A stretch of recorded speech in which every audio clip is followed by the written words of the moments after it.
আসসালামু আলাইকুম বন্ধুরা, আশা করি কেমন আছেন সবাই? নিশ্চয়ই অনেক ভালো আছেন। আমি আলহামদুলিল্লাহ অনেক ভালো আছি। তো আজকে করতে চলেছি ফুল পরোটা পিঠা।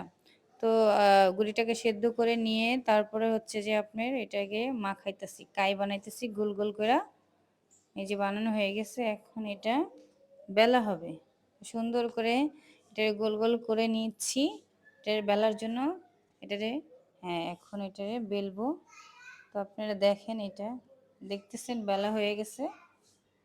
তো তারপরে এটাকে সুন্দর করে গোল করে বেলে তারপরে এটার ভিতরে দিতে হবে অনেক কিছু। তো চলুন দেখা যাক আমরা কি কি দেই এটার ভিতরে।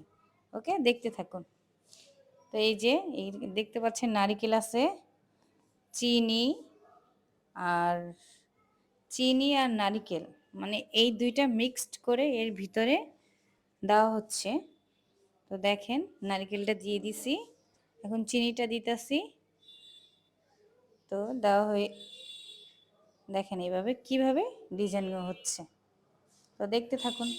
আপনারা যদি বাসায় বানান খেতে পারবেন শর্টকাট করে বানিয়ে ফুল পরোটা পিঠা রেসিপি। এই যে দেখুন, সুন্দর একটা পিঠা হয়ে গেল আমাদের। এই যে আমরা আরেকটা বানাবো। তো কেউ যদি বুঝতে অসুবিধা হয় তবে আরেকটা দেখে নেবেন। এর জন্য আপনাদের আরেকটা বানিয়ে দেখাচ্ছি। এই যে দেখেন, দেখতে পাচ্ছেন, এই যে হয়ে গেল।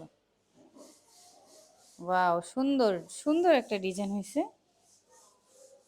এই যে দেখা যাচ্ছে, এটাই। এবার চলে আসলাম ভাজার জন্য, প্রিপারেশন নিলাম। তো কড়াইটাকে দিয়ে দিলাম চুলায়, এবার তেল দিচ্ছি। তেলটা একটু আপনারা একটু বেশি পরিমাণে দিবেন, কারণ একটু ডুবা তেলে ভাজলে এটা আসলে একটু ভালো হয়, একটু ফুলকো ফুলকো দেখা যায়, সুন্দর হয় আসলে। এই যে এখন এক এক করে দিয়ে দিব। তো আমার এটা বেশি ধরবে না, 4 পিসের মতন আর কি একটা ইয়াতে ভাজা যাবে, একটা কড়াইতে। এই যে 4 পিস দিয়ে দিলাম।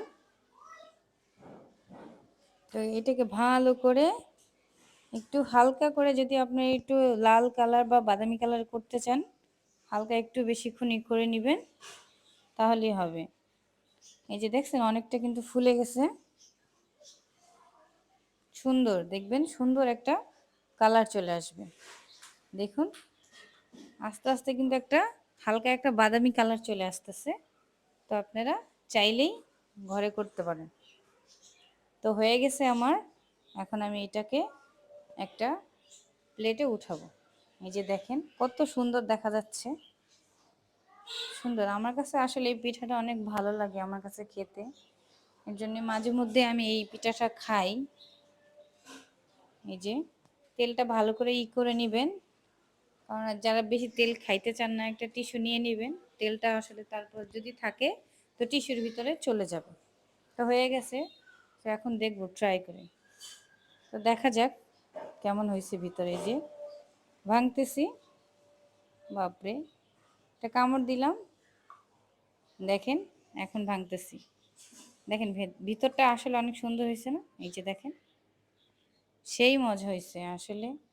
পিঠাটা আসলে আমার কাছে অনেক ভালো লাগে খেতে। তো জানি না আপনাদের কাছে কেমন। তো